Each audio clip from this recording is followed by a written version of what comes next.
Dewan Keamanan PBB akhirnya mengesahkan pembentukan International Stabilization Force atau ISF untuk Gaza. Resolusi yang disetujui pada 17 November 2025 ini menjadi awal dari fase baru setelah perang panjang yang meninggalkan kerusakan besar di wilayah tersebut.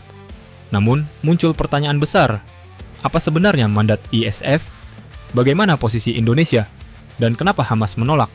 Dan apakah TNI segera bisa ke Gaza?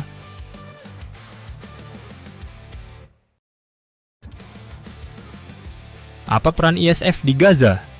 ISF dibentuk untuk menjalankan misi stabilisasi setelah perang, bukan untuk bertempur, bukan untuk mengambil alih kekuasaan, dan bukan untuk memihak salah satu pihak.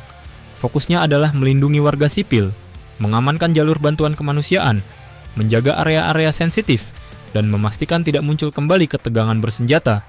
ISF adalah jembatan antara masa perang dan upaya pemulihan, agar Gaza bisa kembali menuju kondisi yang lebih stabil dan manusiawi. Namun Gaza memiliki realitas politik yang sangat kompleks, banyak faksi, banyak kepentingan, dan konflik berkepanjangan membuat misi apapun harus dijalankan dengan sangat hati-hati.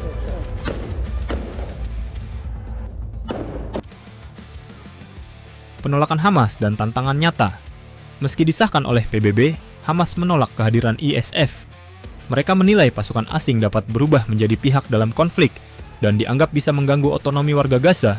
Penolakan ini memberi gambaran bahwa situasi lapangan tidak akan mudah. Setiap negara yang mempertimbangkan untuk mengirim pasukan, termasuk Indonesia, harus menyadari bahwa penerimaan dari kelompok lokal akan sangat menentukan keberhasilan misi. Risikonya bukan hanya teknis, tetapi juga politis. Persepsi di mata warga Gaza menjadi kunci apakah ISF akan diterima sebagai pelindung atau dianggap sebagai intervensi.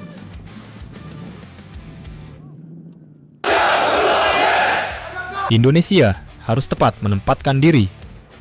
Pengamat Timur Tengah dari Universitas Indonesia, Profesor Yon Mahmudi, mengingatkan bahwa Indonesia perlu mengambil posisi yang benar-benar strategis. Ia menekankan bahwa legalitas dari PBB memang memberikan dasar kuat, tapi mandat di lapangan harus jelas dan tidak ambigu. ISF tidak boleh dipersepsikan sebagai pasukan yang menguntungkan Israel dan tidak boleh diarahkan untuk melucuti kelompok perlawanan Palestina. Kehadiran pasukan internasional justru harus memperkuat upaya menuju kemerdekaan Palestina. Disinilah pentingnya sikap hati-hati Indonesia, karena reputasi kita di mata rakyat Palestina sudah terbangun lama dan harus dijaga.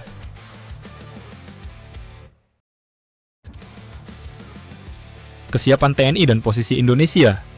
TNI sendiri sudah menyatakan siap. Indonesia memiliki kapasitas hingga 20.000 pasukan yang terlatih untuk misi perdamaian internasional. Indonesia bukan pemain baru dalam operasi PBB. Dari Lebanon, Afrika Tengah, Sudan, hingga Kongo, pasukan Garuda dikenal disiplin, humanis, dan profesional.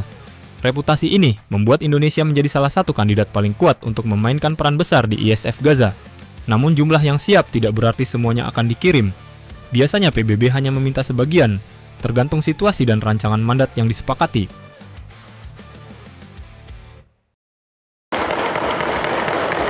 Menyikapi penolakan Hamas, Indonesia berada di posisi unik. Kita memiliki hubungan yang sangat baik dengan Palestina, sekaligus dipercaya oleh PBB dan banyak negara besar.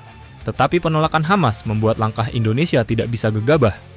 Indonesia harus memposisikan diri sebagai pihak netral yang benar-benar hadir untuk melindungi warga sipil, bukan untuk mengintervensi, bukan untuk mereduksi kekuatan kelompok tertentu, dan bukan untuk kepentingan negara lain.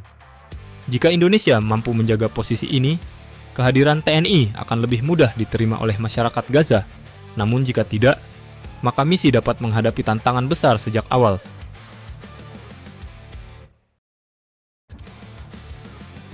Apakah Indonesia akan berangkat? Jika melihat semua sinyal yang ada, peluang Indonesia mengirim pasukan ke Gaza sangat besar. Resolusi sudah disahkan, dukungan internasional kuat, TNI menyatakan kesiapan penuh, dan Indonesia dilihat sebagai negara yang mampu menjaga stabilitas dan tetap netral. Yang belum ditentukan adalah detail mandat resmi dari PBB. Mandat inilah yang menjadi penentu akhir. Jika mandatnya jelas, aman, dan sejalan dengan prinsip politik luar negeri Indonesia, maka keberangkatan TNI ke Gaza hampir dapat dipastikan.